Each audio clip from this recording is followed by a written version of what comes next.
বন্ধুরা আজকে একটু সিমাই বানানো হলো। দেখো মেয়ে বললো মা সিমাই খাবো আর মুড়ি দিয়ে সিমাই খাবো, তার জন্য একটু এক প্যাকেট সিমাই তৈরি করলাম। এই দেখুন যে এখানে ভাজা হচ্ছে, আগে শুকনো খোলাই দিয়ে নিলাম, দিয়ে তারপরে একটু ঘি দিয়ে ভালো করে হালকা হাতে এই যে ঘিটা দিচ্ছি। ঘিটা বললো মা একটু বেশি করে দাও, তাই ঘিটা একটু একদম জমে গেছে, ঘিটা বার করা যাচ্ছে না চামচ দিয়ে, তাই ঘিটা দিয়ে দিলাম। একটু দিয়ে নেওয়ার পরে যে বললো মেয়েতে মা একটু বেশি করে ঘি দাও, একটু ঘি দিয়ে নিয়ে এবার এটাকে ভালো করে ভেজে নিয়ে সুন্দর করে লাল লাল করে ভাজলাম।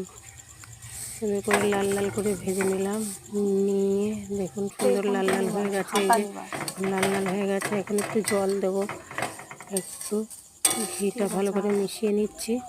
এবার একটু জল দেবো, জলটা দিয়ে নিলে পরে একটু ভালো হয়। পুরো দুধটা দেওয়া যাবে না, মেয়ে আবার সকালবেলায় বনভিটা খাবে, তার জন্য এই যে জলটা দিলাম, দিয়ে নিয়ে এবার চারিপাশ কাচিয়ে দিয়ে নিয়ে এবার দুধটা দিয়ে নিলাম। একটু 500 গ্রাম দুধ ছিল, বেশিটাই দিয়ে নিলাম। দুধটা দিয়ে সুন্দর করে এটাকে নাড়িয়ে চাড়িয়ে নেব। নাড়িয়ে চাড়িয়ে নিয়ে দেখলাম যে আর কতটা দুধ লাগে, তা দেখলাম যে আর বেশি লাগবে না। এই যে হয়ে এসছে, এবার চিনিটা দেওয়ার পালা চলে গেলো। এবার চিনিটা দিয়ে নিচ্ছি। মেয়ে বললো মা বেশি মিষ্টি করার দরকার নেই, তার জন্য বেশি চিনি দিলাম না।